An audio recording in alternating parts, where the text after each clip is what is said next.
ഒരു appeal authority basically പറയുന്നത് ഒരു കാര്യം ശരിയാണ് എന്ന് സ്ഥാപിക്കാൻ വേണ്ടിയിട്ട് നമ്മൾ ഒരു എക്സ്പേർട്ടിന്റെ ഒപ്പീനിയൻ അല്ലെങ്കിൽ ഒരു അതോറിറ്റി ഇന്ന അതോറിറ്റി പറഞ്ഞു അതുകൊണ്ട് ഈ കാര്യം ശരിയാണ് അങ്ങനെ പറയുന്നതിനാണ് നമ്മൾ ബേസിക്കലി അപ്പീൽ അതോറിറ്റി എന്ന് പറയുന്നത്.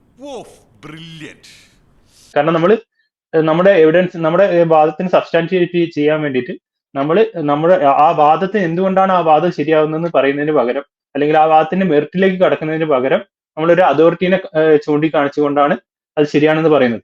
അതാണ് അവിടുത്തെ പ്രശ്നം.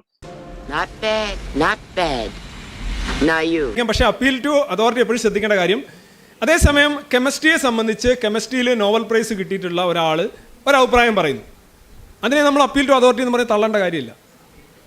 മനസ്സിലായോ? അപ്പീൽ ടു അതോറിറ്റിക്ക് ഒരു കണ്ടീഷൻ ഉണ്ട്.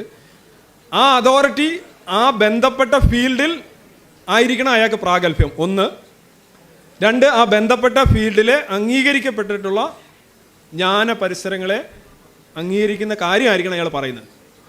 നിങ്ങളൊരു MBBS ഡോക്ടറാണ്, MBBS ഡോക്ടറായിരുന്നിട്ട് നിങ്ങൾ ഹോമിയോപ്പതിയെ സപ്പോർട്ട് ചെയ്യുകയാണെന്നുണ്ടെങ്കിൽ നിങ്ങൾ പറയുന്ന ആരും എടുക്കത്തില്ല, അതിനൊരു വിലയില്ല.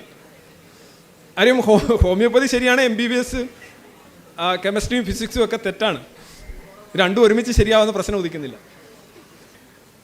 അപ്പം 1, നിങ്ങളൊരു അതോറിറ്റിയെ നിങ്ങൾ ആശ്രയിക്കുകയാണെങ്കിൽ ആ അതോറിറ്റി ആ മേഖലയിൽ വിദഗ്ധനായിരിക്കണം. 2, അയാൾ പറയുന്ന കാര്യം ആ മേഖലയിലെ അംഗീകൃത ജ്ഞാനവുമായി പൊരുത്തപ്പെടുന്നതായിരിക്കണം. അല്ലെന്നുണ്ടെങ്കിൽ എടുക്കാൻ പറ്റില്ല. ഇതൊക്കെ ശ്രദ്ധിക്കണ്ടേ? ശ്രദ്ധിക്കുന്നുണ്ടോ?